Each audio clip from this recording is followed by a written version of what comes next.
അതായത് സാധാരണ എങ്ങനെയാണെന്ന് വെച്ചാൽ മീറ്റിംഗ് നടത്തി പത്രസമ്മേളനം വിളിക്കാൻ പോകുന്നതിന് മുമ്പ് ഞങ്ങൾ എല്ലാവരും കൂടിയിരുന്ന് ആലോചിക്കുക എന്തൊക്കെയാണ് പറയേണ്ടത്, ആര് പറയണം, ആരൊക്കെയാണ് സംസാരിക്കേണ്ടതെന്ന് തീരുമാനിച്ചിട്ടേ പത്രസമ്മേളനം വിളിക്കാറ്. അല്ലാതെ എനിക്ക് ഒരു പത്രസമ്മേളനത്തിൻ്റെ ഇടയിൽ എൻ്റെ വായി തോന്നിയത് വിളിച്ച് പറയാൻ എനിക്ക് അനുവാദമില്ല. അതൊരു സംഘടനയാണ്.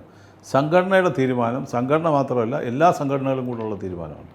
പ്രൊഡ്യൂസേഴ്സ്, ഫിയോക്ക്, ഫെഫ്ക, ഡിസ്ട്രിബ്യൂട്ടേഴ്സ് എല്ലാവരും, അതിൻ്റെ പ്രമുഖന്മാരെല്ലാവരും അതിൻ്റെ അകത്തുണ്ടായിരുന്നു. ഫെഫ്കയിൽ നിന്ന് ബി ഉണ്ണികൃഷ്ണനും സിബി മലയിലും അവിടെ ഉണ്ടായിരുന്നു. ഫിയോക്കിൽ നിന്ന് വിജയകുമാർ ഉണ്ടായിരുന്നു. ഡിസ്ട്രിബ്യൂട്ടേഴ്സിൽ നിന്ന് സിയാദ് കോക്കർ ഉണ്ടായിരുന്നു. പിന്നെ ഡിസ്ട്രിബ്യൂട്ടേഴ്സിൻ്റെ പ്രസിഡൻറ്റ് ലിസ്റ്റിൻ സ്റ്റീഫൻ ഉണ്ടായിരുന്നു. അപ്പോൾ ഇവരെല്ലാവരും കൂടി ഇരുന്നിട്ടൊരു മീറ്റിങ്ങിലാണ് തീരുമാനം ഉണ്ടായത്. ആ തീരുമാനം പറയുക എന്നുള്ളത് അതിൻ്റെ ചെയർ ചെയ്ത് മീറ്റിംഗ് ചെയർ ചെയ്ത് എൻ്റെ ഒരു കടമയായതുകൊണ്ട് ഞാനത് പറഞ്ഞെന്നുള്ളേ ഉള്ളൂ. ഇതിപ്പോൾ എൻ്റെ പുറത്ത് കയറി ചാടി വീണിട്ട് കാര്യമൊന്നുമില്ല. അപ്പം പിന്നെ ആൻ്റണി പെരുമ്പാവൂർ പോസ്റ്റ് ഇട്ടത് ശുദ്ധ കള്ളമാണ്. അതിൻ്റെ അകത്ത് വെറും കള്ളമാണ്. അതായത് ഞാൻ പറഞ്ഞിട്ടില്ല, എന്നെ ആരും ഏർപ്പെടുത്തിയിട്ടില്ല എന്നാണ് പുള്ളി അത് ഇത് കണ്ടോട്ടെ, പത്രസമ്മേളനം കണ്ടിട്ട് പുള്ളി പറയട്ടെ. അല്ലാതെ ചുമ്മാ കള്ളം എഴുതി വിടരുത്, അങ്ങനെ ചെയ്യരുത്. അതൊരു ശരിയായ നടപടിയല്ല. ഞാനും അങ്ങനെ നല്ല സുഹൃത്തുക്കളല്ലേ, അല്ലെങ്കിൽ എന്നെ വിളിച്ച് ചോദിക്കാമല്ലോ ഇങ്ങനെ സാറ് പറഞ്ഞിട്ടുണ്ടോ, അല്ലെങ്കിൽ എന്താണെന്നുള്ളത് വിളിച്ച് പറയാമല്ലോ. അപ്പോൾ അത് ശരിയായൊരു നടപടിയല്ല അങ്ങനെ ചെയ്തത്, അങ്ങനെ ചെയ്യാനും പാടില്ല. ഈ നടന്മാർ ആരെങ്കിലും സിനിമ നിർമ്മിച്ചാൽ അത് കേരളത്തിൽ പ്രദർശിപ്പിക്കാൻ സമ്മതിക്കില്ല എന്ന് സാർ പറഞ്ഞു. അത് അംഗീകരിക്കാൻ കഴിയില്ലെന്നൊക്കെ നമ്മളതിൻ്റെ തീരുമാനത്തിൻ്റെ കാര്യം, അതിൻ്റെ കാര്യം പറയണേ, പ്രദർശനം എൻ്റെ ഇതല്ല.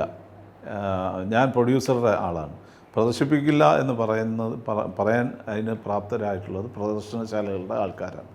അതിൽ വിജയകുമാർ എന്ന് പറഞ്ഞ അവരുടെ ഫിയോക്കിൻ്റെ പ്രസിഡൻ്റാണ് അത് പറഞ്ഞത്. അപ്പം അവർ പറഞ്ഞിട്ടുണ്ടെങ്കിൽ അതിലെന്തെങ്കിലും കാര്യം കാണും, ചുമ്മാ ആരെങ്കിലും പറയും. അപ്പോൾ അതെന്തെങ്കിലും കാര്യം കാണും. അതിപ്പം അവർ കൂട്ടായൊരു തീരുമാനത്തിൻ്റെ ഒരു കാര്യമാണ് അദ്ദേഹവും പറഞ്ഞത്, അല്ലാതെ അദ്ദേഹം സ്വന്തമായിട്ട് പറയുന്നതല്ല ഇത്. പിന്നെ എല്ലാം നമ്മുടെ തലയിൽ അടിച്ചു വെക്കുക എന്ന് പറയുന്നത് അതൊരു ശരിയായ നടപടിയല്ല. പോകുന്ന കാര്യമൊക്കെ സുരേഷ് കുമാർ പറഞ്ഞു. ഞാൻ അങ്ങനെ പറയാറില്ല. ഞാൻ അവിടെ ഉത്തരവാദിത്തപ്പെട്ട ഒരു പൊസിഷനിലിരിക്കുമ്പോൾ നമ്മൾ അവിടെ പറയാൻ എന്താണ് തീരുമാനിച്ചത് അതേ പറഞ്ഞിട്ടുള്ളൂ, അല്ലാതെ അതിൻ്റെ വെളിയിൽ ഒരു കാര്യവും ഞാൻ പറഞ്ഞു. ഈ ചലച്ചിത്രത്തിൻ്റെ കളക്ഷൻ സാറ് പരസ്യമായി പുറത്തു വിട്ടു.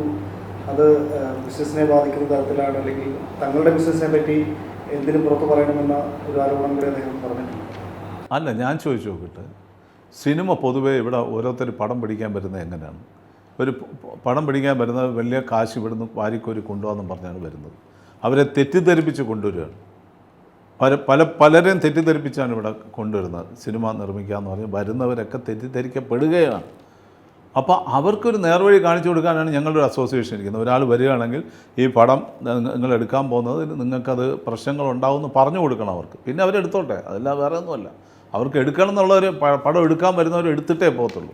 പക്ഷേ ഈ പടം പൈസ മുടക്കുമ്പോൾ ഇത് തിരിച്ച് കിട്ടുമോ എല്ലാം തിരിച്ച് കയ്യിൽ നിന്ന് പോവുമോ കൈ കൊള്ളുമോ എന്നുള്ളത് നമ്മൾ അവരുടെ അടുത്ത് പറയണം. പറഞ്ഞില്ലെങ്കിൽ എന്ത് പറ്റും? നമ്മൾ അവരോട് കാണിക്കുന്ന നീതികേടാണ്. അപ്പോൾ അങ്ങനെ പറയാനുള്ളത് അവകാശം നമുക്കുണ്ട്. പിന്നെ ഇതിൻ്റെ കളക്ഷൻ വെളിവിടാനുള്ള അവകാശവും ഞങ്ങൾക്കുണ്ട്. ഇപ്പം ഞങ്ങളുടെ പുതിയ യൂട്യൂബ് ചാനൽ വരികയാണ്, വെള്ളിത്തിര എന്ന് പറഞ്ഞാൽ. എല്ലാ മാസവും ഞങ്ങൾ കണക്ക് പുറത്തുവിടും. കണക്ക് പുറത്തുവിടുന്ന ഇവർക്ക് എന്താണ് പ്രശ്നം? ഈ ഇത്രയും കാലമായിട്ട് ഇൻഡസ്ട്രിയിൽ എത്ര രൂപ ഉണ്ടായിരുന്നു, എത്ര രൂപ നഷ്ടം എന്നുള്ളത് ഈ അടുത്ത കാലത്താണ് വെളിയിൽ വരുന്നത്.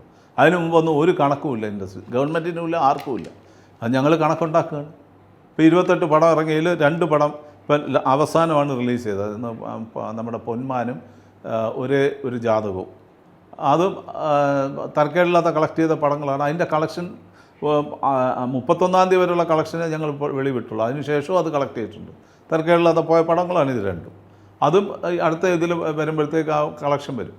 അപ്പം ഈ പടങ്ങൾ അതിൽ ഇറങ്ങിയ രേഖാചിത്രം എന്ന് പറഞ്ഞ ഒരു പടമാണ് അന്ന് ഓടിയത്. അത് ഓടിയെന്ന് പറയുന്നതിൽ എന്താണ് തെറ്റ്? ബാക്കിയുള്ളത് ഓടിയില്ല. പൊട്ടിയ പടങ്ങൾ പൊട്ടിയെന്ന് തന്നെ പറയണം. അത് പൊട്ടിയ പടം ഓടിയെന്ന് ഞങ്ങൾ പറയണം. ആളുകളെ തെറ്റിദ്ധരിപ്പിക്കണം, അല്ലെങ്കിൽ സിനിമ എടുക്കാൻ വരുന്നവരെ നമ്മൾ തെറ്റിദ്ധരിപ്പിക്കണം. അത് നമുക്ക് പറ്റത്തില്ല. ഇനി അത് ഞങ്ങൾ ചെയ്യത്തുമില്ല. പറയാനുള്ള കണക്ക് പുറത്തുവിടും. പിന്നെ ഇവരെ ചൊടിപ്പിച്ചത് ഇപ്പോൾ ആൻ്റണി പെരുമ്പാവൂരൊന്നും അല്ല ഇത് പറയുന്നത്. ആൻ്റണിക്ക് ഇത് പറയാനുള്ള ഒരു ആംബിയറും ഇല്ല, ആൻ്റണി പറയത്തുമില്ല. എന്ന് വെച്ചാൽ നമുക്കെതിരെ ഒന്നും ആൻ്റണി ആവശ്യമില്ല, പറയേണ്ട കാര്യമില്ല. ഒരു പ്രൊഡ്യൂസേഴ്സ് അസോസിയേഷനെതിരെ പോലും പറയേണ്ട, അങ്ങനെ ചെയ്യുന്ന ഒരാളുമല്ല ആൻ്റണി. ആൻ്റണിയുടെ പിന്നിൽ നിന്ന് ചിലർ കളിക്കുകയാണ്. ആൻ്റണിയെ മുന്നിൽ നിർത്തി പിന്നിൽ നിന്ന് ചിലർ കളിക്കുകയാണ്. അത് ചില താരങ്ങളാണ്. അവർ മുമ്പിൽ വരട്ടെ, അപ്പം നമുക്ക് സംസാരിക്കാം. അവരെന്തിന് പിന്നിൽ ഒളിച്ചു നിന്നുകൊണ്ട് ആൻ്റണിയെ മുമ്പിൽ നിർത്തി നമുക്ക് ഇത് ചെയ്യുന്നത്? അതൊരു ശരിയായ കാര്യമല്ല. അവർക്ക് പലരെയും ബാധിക്കുന്നുണ്ട്. ഇത് അവരുടെ പ്രൊഡക്ഷനെ ബാധിക്കുന്നുണ്ട്. പല ഇൻവെസ്റ്റേഴ്സും വെളിയിൽ നിന്ന് വരുന്നവർ ചിലപ്പം ബ്രേക്ക് അടിക്കും. അപ്പം അതൊക്കെയാണ് ഇവർക്കുള്ള പ്രശ്നം.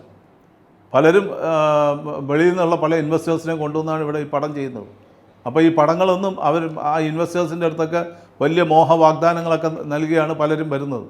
അതൊക്കെ ചിലപ്പോൾ പൊളിഞ്ഞു പോയെന്നിരിക്കും. അതൊക്കെ നമുക്ക് സത്യം പറയാതിരിക്കാൻ ഒക്കില്ല.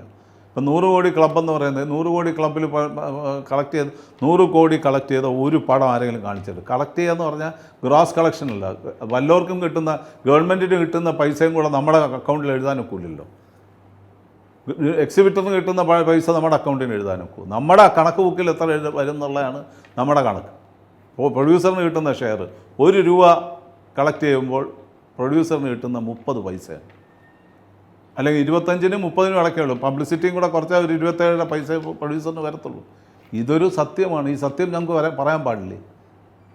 പിന്നെ ഈ താരങ്ങളെ പേടിച്ച് ഞങ്ങൾ ഉണ്ടായിരിക്കണം. അതൊക്കെ അങ്ങ് വേറെ പറഞ്ഞാൽ മതി. ഞങ്ങൾക്ക് ഇവരാരെയൊന്നും പേടിയൊന്നുമില്ല.